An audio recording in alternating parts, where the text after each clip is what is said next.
catastrophic train derailment that continues to shake East Palestine, Ohio, many believe it's being further exacerbated by the actions of President Biden.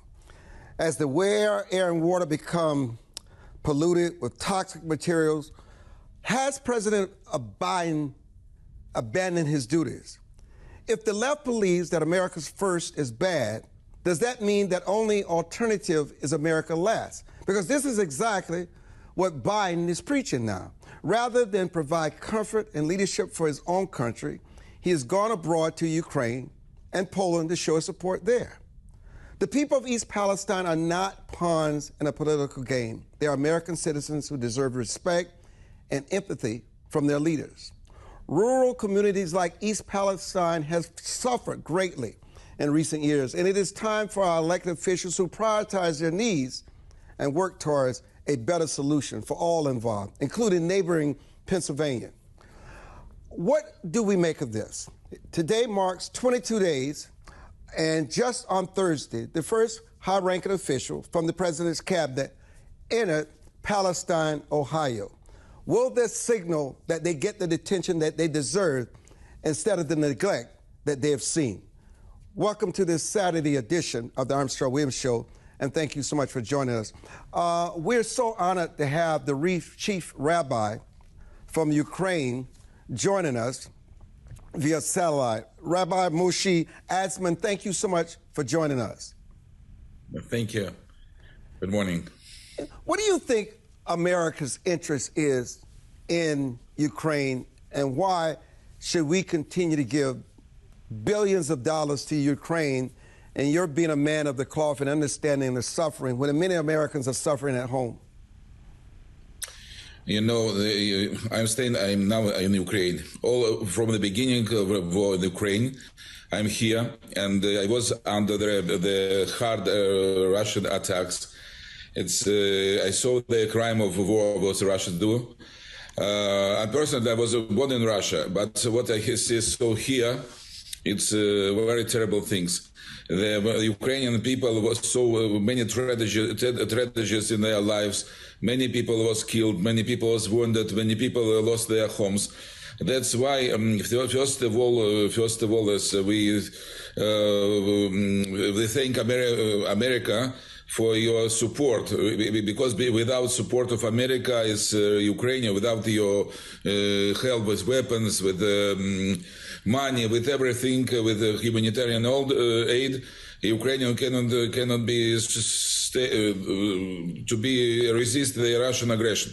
That's why you Americans help to Ukrainians to save their lives, and that's why I think it's not only Ukrainian problem, because the Russians it's war not only against Ukrainians, it's war against all free world.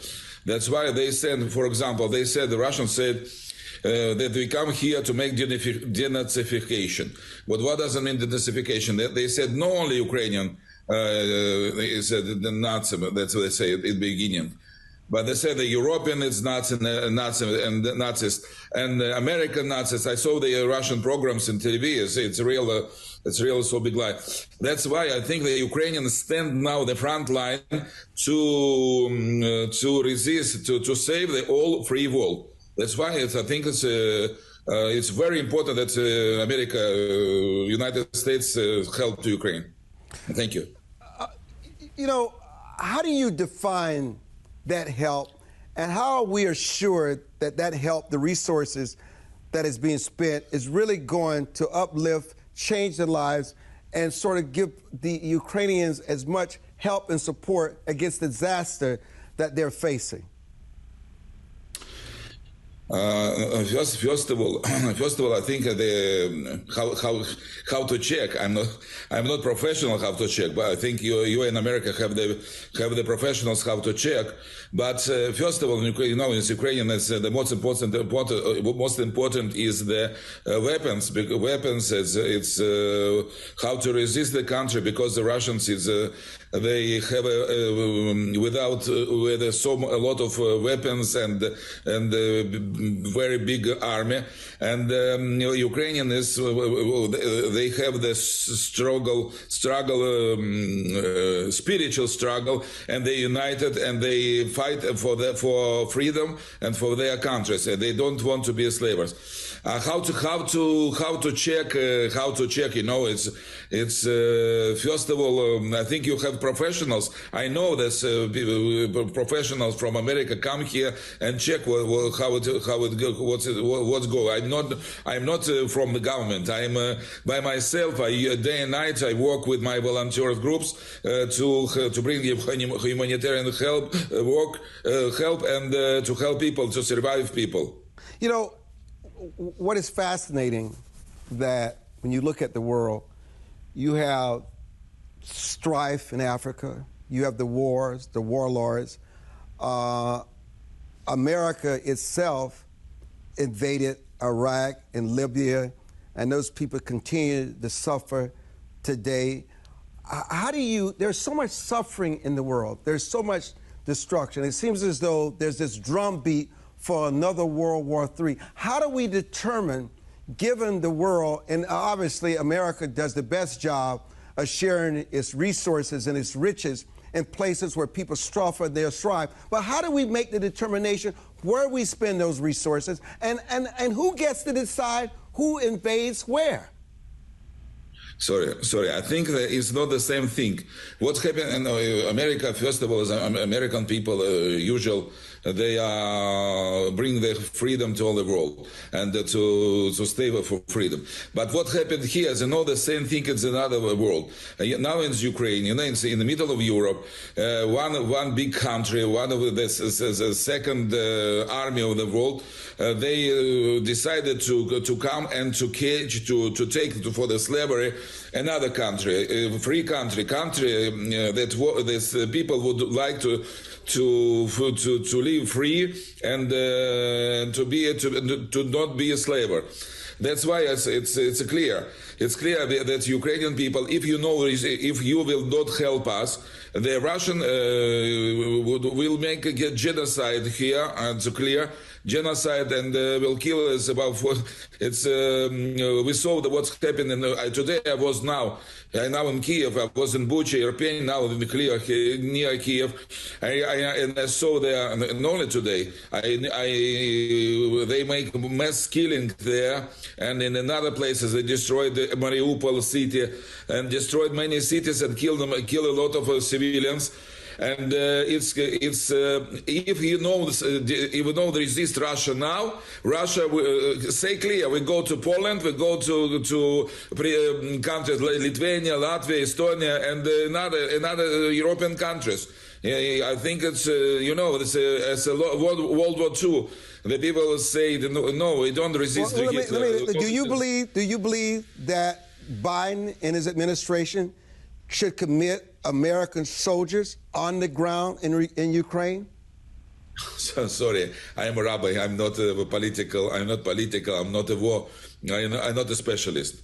I think Ukrainian people and Ukrainian president don't ask to. I know they don't ask to American soldiers to come, but they said we agree with our soldiers to resist country and its free world, but give to us the weapons. Give to us enough weapons. Give us. We don't have enough weapons. Please give us. That's it. And we'll take our lives. But give out how to resist a free world. I think it's and America have to do much more. It's my position. Let me raise this spiritual question with you, Rabbi, and it's such an honor having you on today. You know, Ukraine at one time was the biggest arms dealer in the world. They supplied the arms to a lot of the conflict, where a lot of people died as a result. As a spiritual leader, what are your thoughts on the role that Ukraine played in arming the world and the violence that pursued? 1 second, as translation. По поводу вооружения. Раньше Украина была одним из главных поставщиков оружия по всему миру и участником, собственно, конфликтов, в которых погибло много людей. Что вы думаете, как религиозный лидер?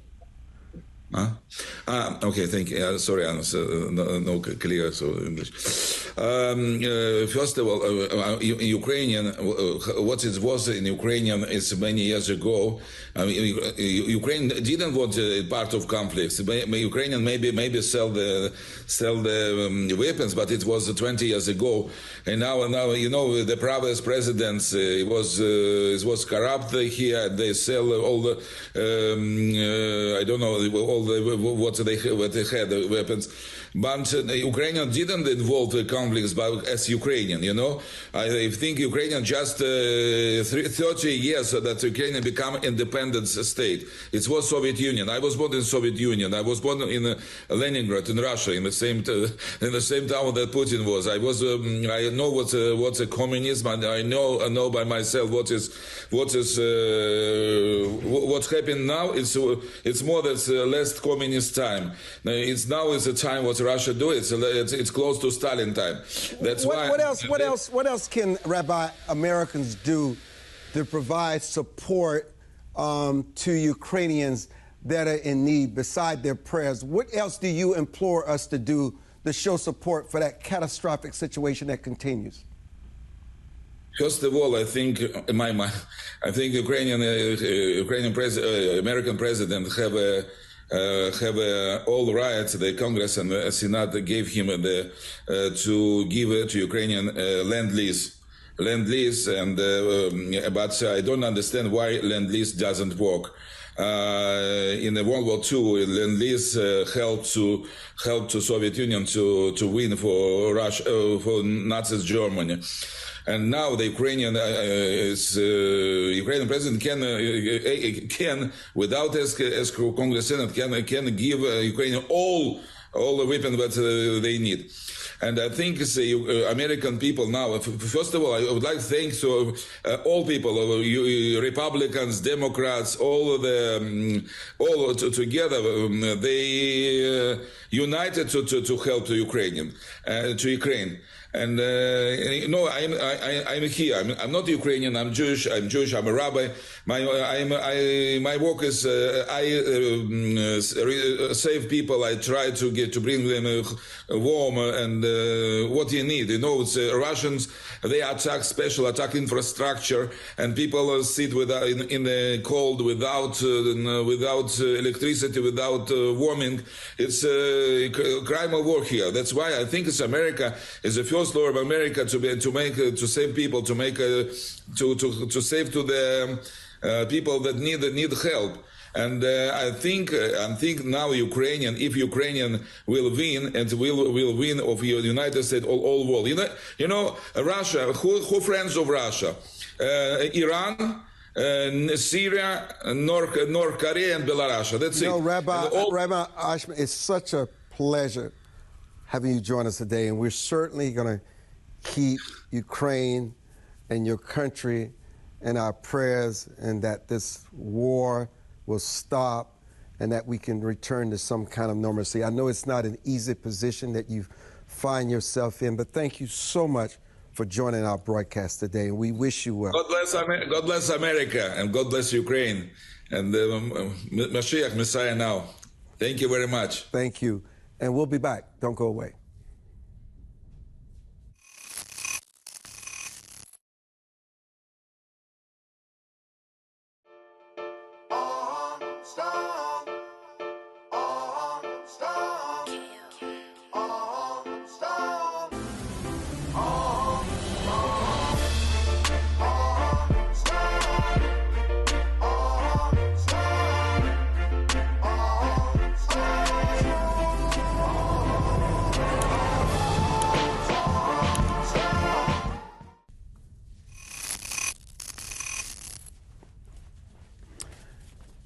And welcome back to the broadcast. I'm so glad E.J. Antoni, a research fellow at the Regional Economic Center for Data Analysts, is joining us. Where are we, E.J.?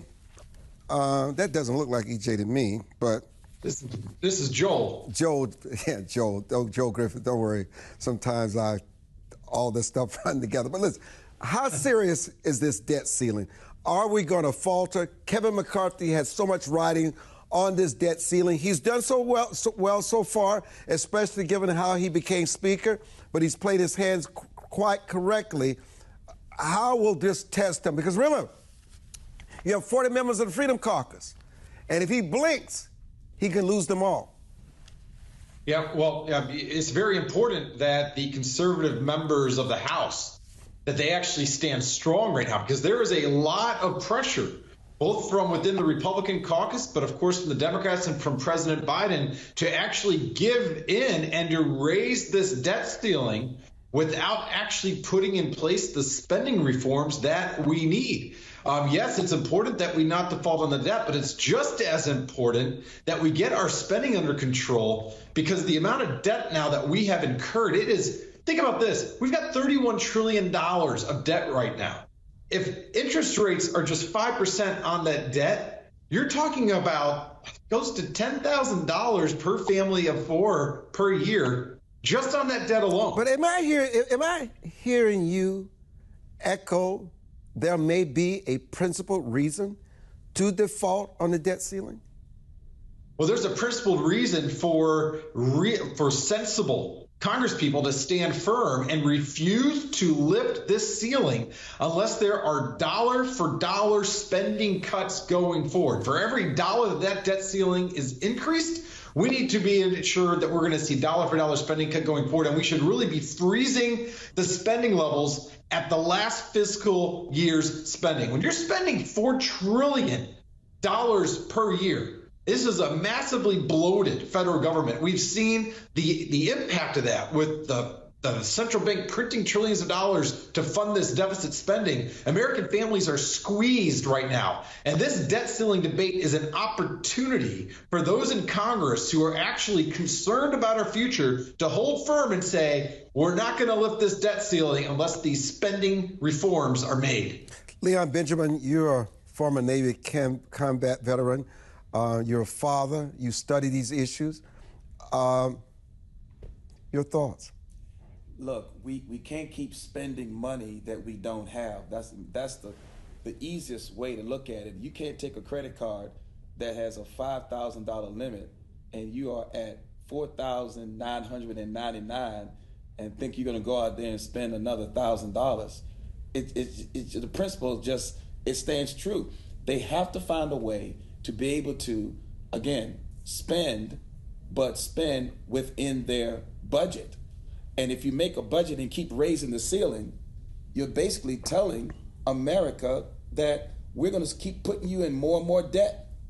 And again, the debt moves down the road. But think about the economic implications if the United States government is not able to raise the ceiling. And we've never, ever defaulted on our debt. Well, Armstrong, if you look at every time you raise the debt ceiling and we don't cut spending, we're basically saying we'll take care of it someday. We'll take care of the deficit someday, and that someday always gets pushed down the road. And we have to find a way where we can cut. There are plenty of places where spending can be cut.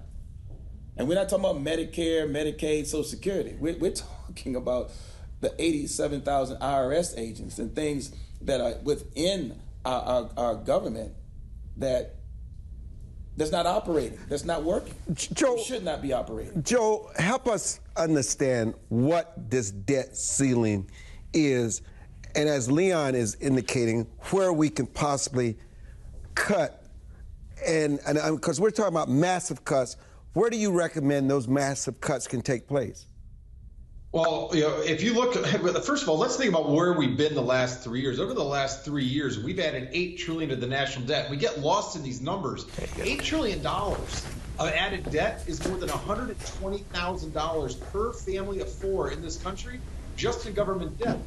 If you would roll back the spending levels just to several years ago, you would actually have a budget that is much closer to balance. And it's very important that we deal with these problems now, because it's going to become harder and harder if we wait to make the needed reforms to our social spending programs. The longer we wait, the more difficult it's going to be to reform them, and the more we're likely going to have to rely, politicians are going to make us rely on the printing presses of the Federal Reserve. Yeah, but we don't want our audience to think that this is a Biden problem. Trump did the same. The Republicans are just as guilty as the Democrats.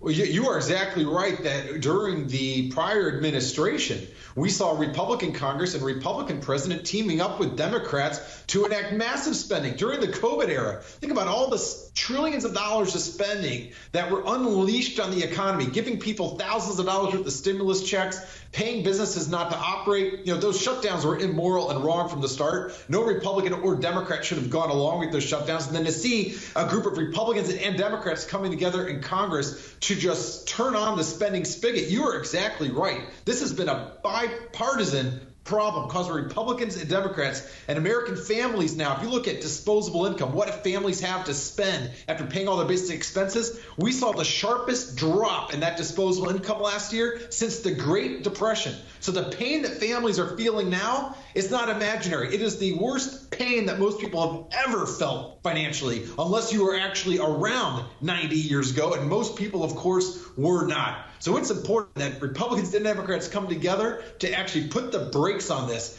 and tell President Biden, you're not getting $1 more on that spending limit unless we put in place spending cuts. Leon, yesterday was the anniversary of the war in Ukraine, and Putin is talking up in his arsenal and removing himself from the treaty. I know his foreign minister came out and said it's just rhetoric. I mean, where is this? What started out as a territorial war is becoming a global war. Where are we going with this? And is it justifiable that America has made this almost a proxy war? Well, it looks like World War III on the brink, and unless we have some diplomacy going on right now, it's going to expand, that we will not have any other option but to get involved. Because we're talking about Poland, we're talking about other nations that are in NATO that are now going to suffer because of this expanded war that should have never even really occurred. Let me give you an interesting statistic. The president loves to boast of the 145, whatever NATO countries they are, 133 have supported the condemnation of Russia. But in reality, only 33 have placed sanctions in place. I mentioned to the rabbi earlier, who gets to decide to invade a sovereign? We invaded Libya, we invaded Iraq, we justified it, and we realized that some of the justification was just straight out lies. It was not even true. And it seems as though we don't find out what the real culprit for us being in these conflicts until decades and decades later, when the real players involved are dead. What are our interests there? And is it worth eventually us spilling any American blood as a result? I don't think most people want this war. And the Republicans just handed down this week, you got to justify this spending. What I love about prior administrations that work for peace through strength and diplomacy, that you can have enemies that you don't have to keep fighting every single moment. And that's what other administrations learned. Reagan said, tear down the wall. Trump said, okay, I know what you got, but know what we got. And let's be able to negotiate, and let's be able to trade, or let's be able to prosper, but we don't have to go to war. This administration seems that the only way we can prosper is go to war, and that's not true. $800 billion have gone out of our pockets, the American people. And how much of it has it gone to the military-industrial complex? Almost all of it. Almost all of it. It's just a fact. It is scary to think of this drumbeat to war, and it seems as though the mainstream media is not holding anyone accountable to ask the very tough questions about what is the end game. I mean, this past week, Biden upped his rhetoric against Putin. Joel? Look at what's happened over the last few years under President Biden's administration. It's no surprise that Vladimir Putin, the villain, the evil dictator that he is, that he chose to act in such a manner aggressively against his neighbor. Think about the tens of thousands of civilian lives that Vladimir Putin has indiscriminately targeted in his terror campaign against his peaceful neighbor. But it's no surprise that he was empowered after the Biden administration demonstrated weakness in regards to our own border, fled Afghanistan, leaving our friends actually stranded at the hands of the Taliban. To see the weakness that we have portrayed towards China and China's aggression towards Taiwan, it's no surprise that Putin acted in such a way. And, to compound this, if you look at how Europe made themselves dependent on natural gas deliveries because they wanted to go ahead and embark on their mission of their Green New Deal across Europe and instead made themselves dependent on Russian energy, this is an amalgamation, just a disaster that we have walked ourselves into. But that being said, I think it's very important that we continue to demonstrate our support for Ukraine, but in responsible ways. And there's a way to do this responsibly so that we can achieve peace and ensure that Russia does not actually gain what they seek to gain against their neighbor. This is the Armstrong Williams Show. Leon, Joel, and I will be back after these messages. Don't go away.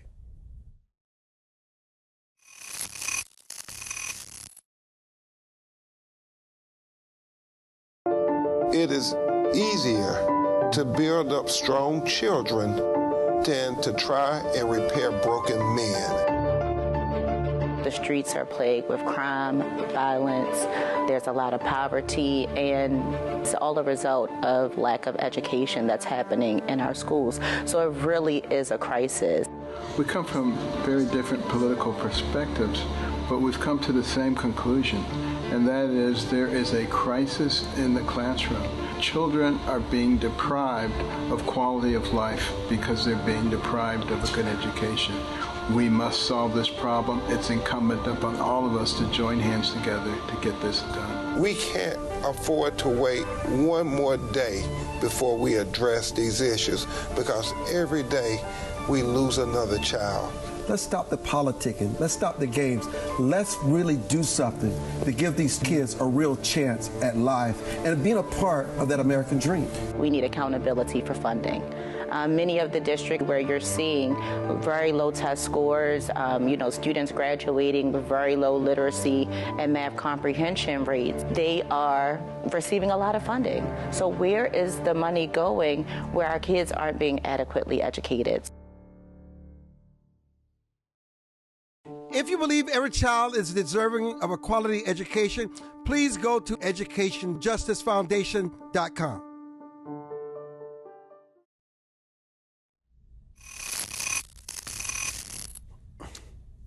If we begin with the micro view of what signals did Joe Biden send to the world in January of 2021, let's start with Afghanistan and what it said about our national security policy, the earlier withdrawal, leaving all our equipment and all the cash left behind, leaving our allies on the ground with no cover.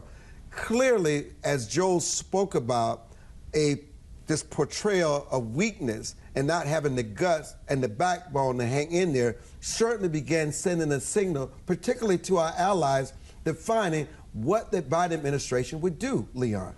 Yeah, well, again, once an enemy sees your weakness, they're going to keep on going until you stop them. And what Biden did, one of the blunders, the greatest blunders in military history of pulling out of Afghanistan early, was showing our allies, not just our enemies, that you're leaving the people so vulnerable to attack. And once an enemy sees that, you just open up the floodgates for everybody to say, well, it's my turn.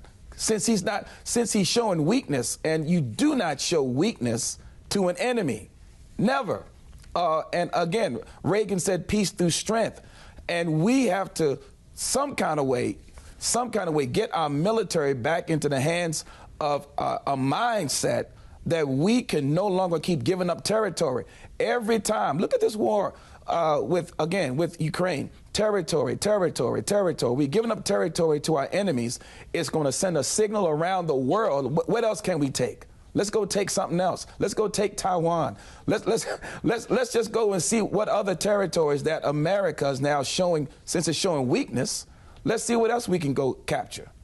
You know, John Hartley is an economic researcher with Young Voices. John, help us understand the state of our supply chain. Help us understand the fact that the Fed is talking about raising interest rates again. How will that impact? Let's talk about excessive money that is still in the economy that needs to be taken out. Let's also talk about the fact that a lot of what we spent during the pandemic and on COVID has also impacted where we are as an economy and in the housing crisis. What is it that is in the economy that not only the administration but the Republicans in Congress need to do to change this economic spiraling out of control that many Americans are facing today, everyday Americans? Well, it's a very interesting time in that we're seeing inflation for the first time in about 40 or so years. Some of this has sort of been initially triggered by the pandemic and perhaps some supply chain issues, but the trillions of dollars in new spending and deficit spending certainly has been more fuel to the fire. Now, the Fed has been slow to respond to this renewed sort of increase in inflation, and I think it's becoming increasingly clear that the Fed is going to have to raise interest rates more than we maybe even thought it would a few months ago. Most were sort of have been expecting that the Fed would stop its interest rate increases around 4 or 5%.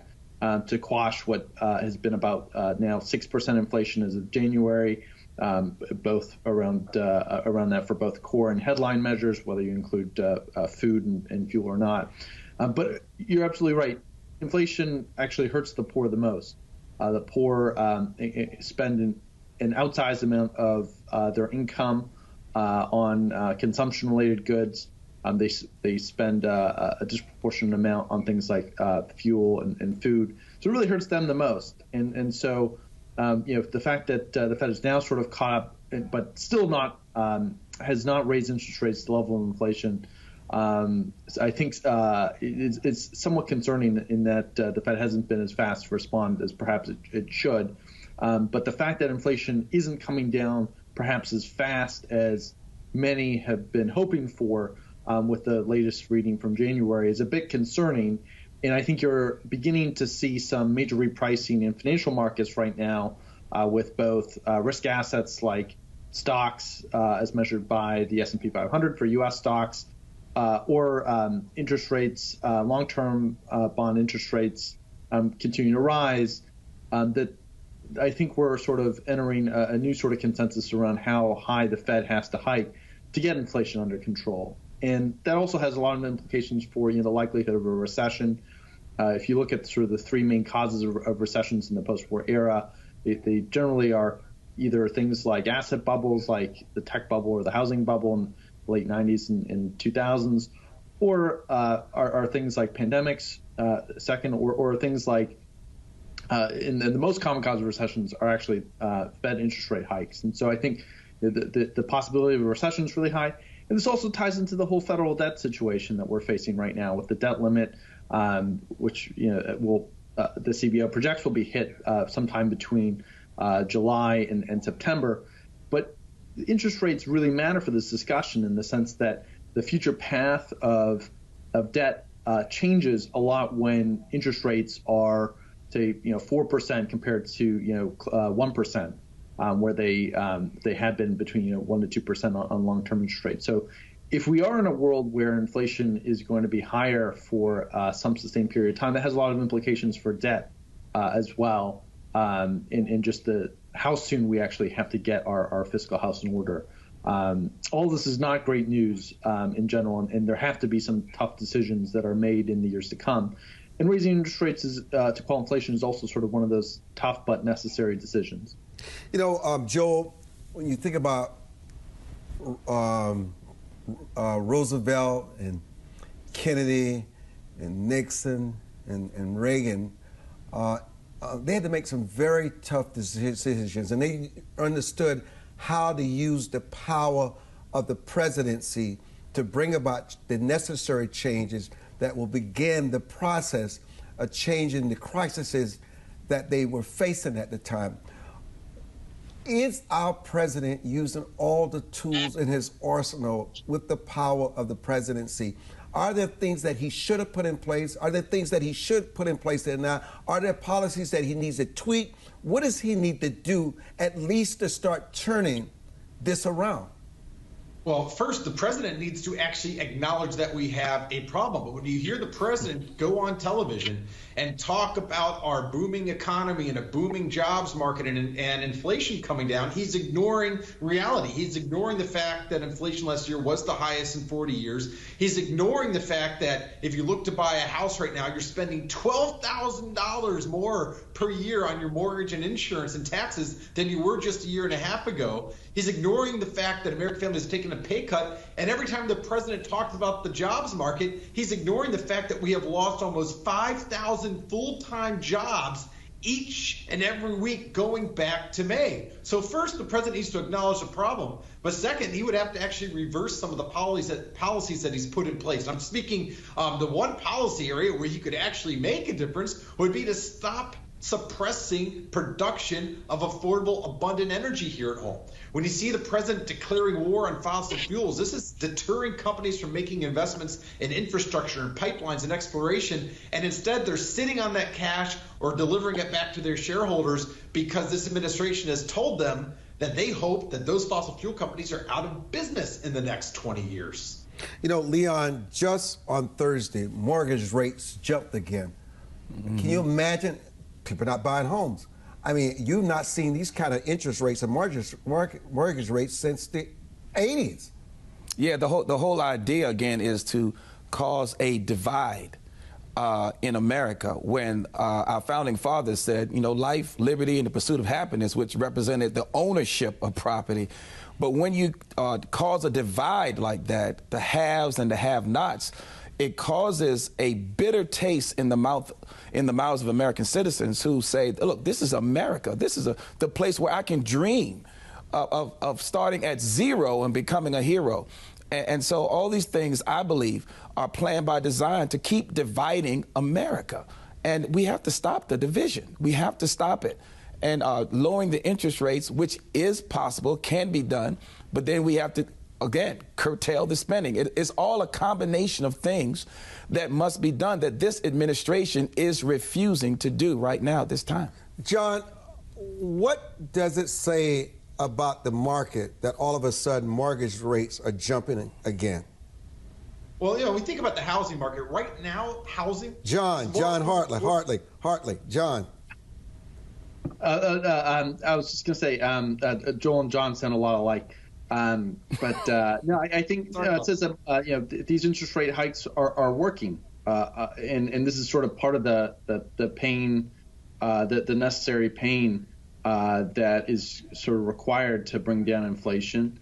One of the main, most essential components of the monetary transmission mechanism is through the housing market.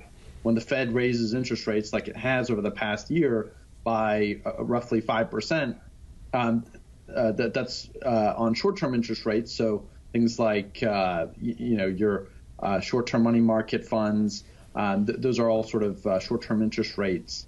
But ultimately, you would expect mortgage rates to rise, and that's exactly how monetary policy works. And the purpose is to cool housing markets to some degree. And we're starting to see home prices fall in many metropolitan areas around the country. And that's all about cooling down the economy and getting prices to fall or to not grow as fast. And so that's part of the sort of disinflation that the Fed is trying to engineer. Now, how high the Fed has to raise interest rates, how long does it take these interest rate hikes to feed its way into the economy to bring down the rate of inflation is sort of the big question, right? There's this question about Milton Friedman's famous saying about having long and variable lags, monetary policy having long and variable lags, how long those lags are, is still sort of a big research question, and a question that many are trying to figure out in terms of understanding how much tightening is required by the Fed to bring inflation back to its 2% target. I want to thank all my guests today, the Ambassador, Joel, John, Leon, for joining me. And just in case I forgot to tell you, Darnell Parr and her husband, Russ Parr, will be joining us coming up next to talk about the longevity of marriage and the foundation of a family in her new book, and why marriages can still work if you have the right ingredients. That and much more when we return on this edition of the Armstrong Williams Show.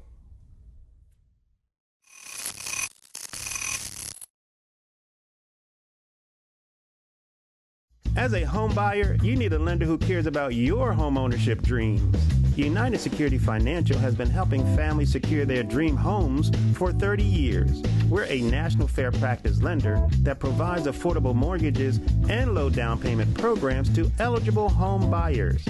To learn how United Security Financial can help you secure your dream home, call 1-800-373-4186.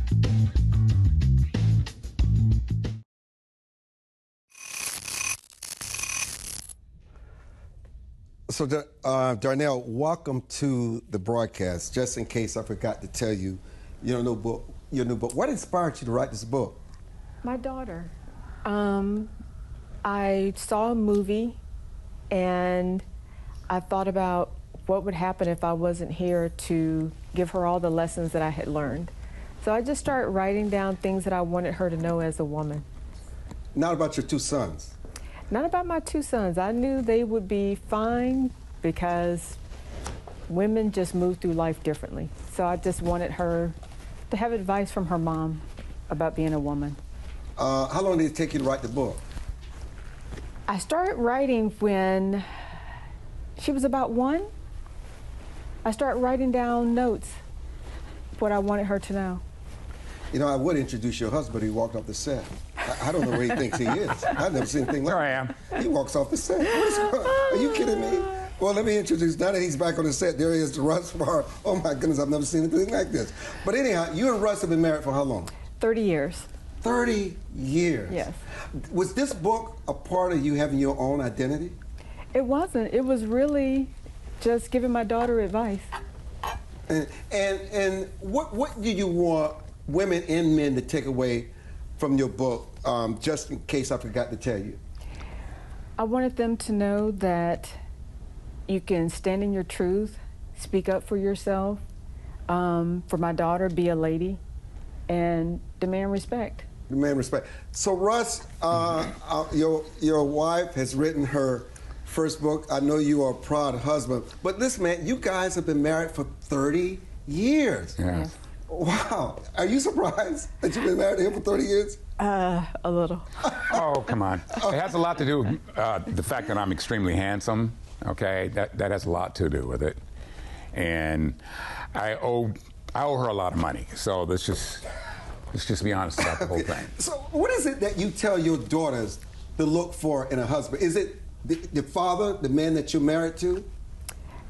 It is. I think she has just watched us over the years and how we interact with one another. And I was talking to her the other day, and she was telling me the qualities she looked for in a man. And I realized everything she was saying is how her father treats her. And how important is it to have a father in the household? I think it's really important. I think it's really important, especially when it has to do with being married. You're showing your daughter and your sons how to be a man of the house, and how to be a father, and how to be a husband. So I think it's really important. You know, Russ, it's fascinating. Your wife looks like your daughter. I hope so. At least that's what the judge told me. I must tell you, listen, I loved it when you said, don't give yourself to everyone in the book. No. You give yourself to everyone, you'll just have pieces of yourself. So you just need to be whole and save yourself. And you also said, which I think is important, don't compare yourself to anyone. No. It's almost a crime to do so. against yourself. It really is. I know women are always competing with looks, likes, and I just wanted women, especially my daughter and other women, to know don't compete with anyone. Just be yourself. You're your only competition. That's it. Russ, how important is it to be a role model, an example? You and your wife are successful, you're blessed in that way, but how important is that in the household to be an example for the kids? Well, I really focused a lot on my boys, and obviously my daughter was very important. I think the big thing for us is that we were kind of like a team, and we often put our kids in a position that they could negotiate if there's an issue. We always played court, and I would be the judge, and my wife, it was usually the defendant, and my son say, "Mom made me do this and that and blah blah blah," and they would get so mad because I never ruled in their favor. And my dad always said, "Well, look, he's sleeping with the judge," you know. But that was a big thing. We're just like a team. Where I was weak, she was strong. She was a disciplinarian. I'm one of those kind of guys that if I raise my voice at my kid, I go in there 10 minutes later and go, "I'm so sorry, don't be mad at me." But not her. And I think that's what helped us a lot, is the fact that she made it she felt that discipline was just so important to keep our boys and our daughter grounded, keep them busy doing activities that weren't subversive and against the societal norms. And one of the things about my wife in this book, what was interesting is that for so many years, Armstrong, she was just like writing all these little tidbits on pieces of paper and throwing them in the desk drawer or something. And I'm like, she's been doing it over 20 some odd years. I'm like, you know what? This advice and these little bits of nuggets of information and wisdom, I think you need to share it with other people and not just, our daughter. And I think she took those words to heart, and there we have it, just in case I forgot to tell you. I must tell you, for full disclosure, your son, Braxton, worked for us for a few years. And I'm telling you, one of the brightest, humblest, kindest, hardest working. I mean, he was almost like a son to me. I mean, Braxton Parr, his parents. I can only imagine when people read about their kids today and the drugs and the crime and the interactions with law enforcement, they're moving back home because they can't get their lives together. You must feel proud of what you and Russ have been able to accomplish. That has to be the greatest achievement for parents, what your children become. Absolutely. That's my greatest accomplishment, how my children have turned out. They've turned out pretty good, if I do say so myself. And one of your sons worked for Google. Yes. In New York. Yes. And your daughter is on television. Yes. She's on TV. I mean, do other parents ask you and Russ for your recipe? They do. People who have younger children, they will ask me, how did we do it? And Russ made a good point. We were great partners with raising our kids. He was not the disciplinarian, and he would get mad at me sometimes about disciplining them, but he sees that it worked out in the long run. Kids need structure. Absolutely.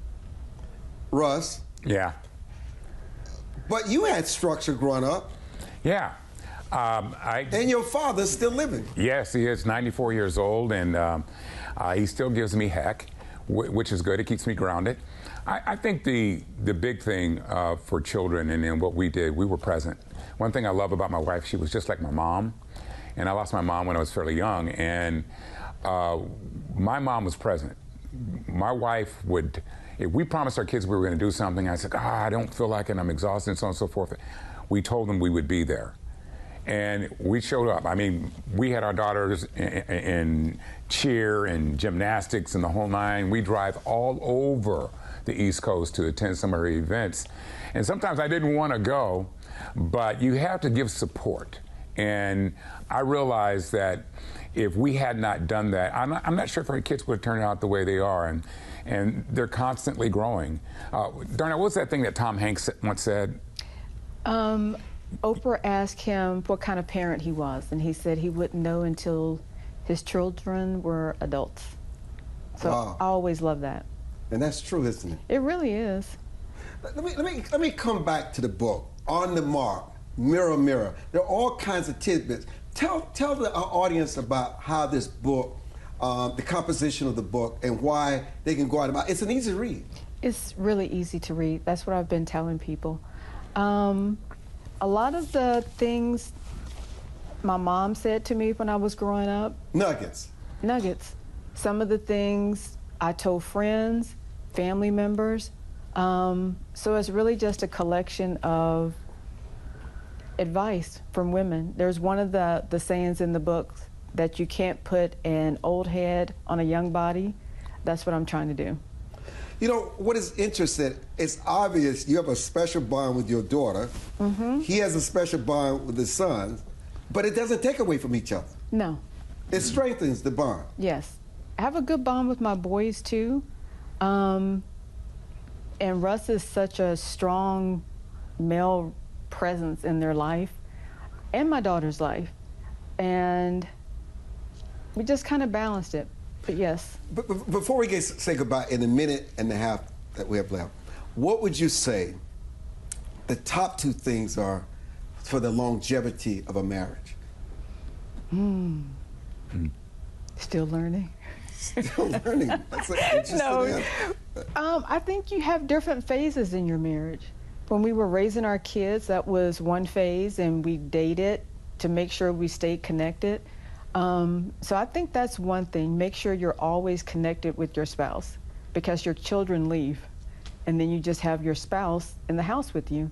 And people always say communication. I think that's really important. Russ?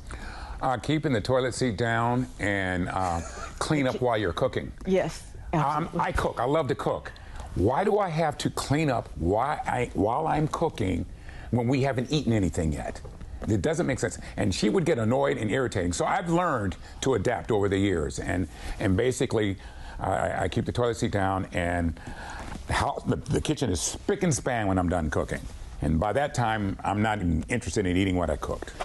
Not quite. That worked for me. Well, the good news is cleanliness is where you find God. Absolutely. So that is my philosophy. So you and I. But look, I encourage people to go out and buy the book. In case I forgot to tell you, Darnell's first book. I'm so proud of her, and she is so laid back and so cool on TV. And I know she doesn't do a lot of TV. No, I know. I can tell. Armstrong, can I tell you one thing? No, you can't, because we're out of time. I got you. We can talk about it on our show tomorrow at 8:50 a.m. on Fridays, but not today. We're out of here, everybody. Thank you, everybody. Go out and get the book. In Thank case you, I forgot to tell you, have a good day. Okay.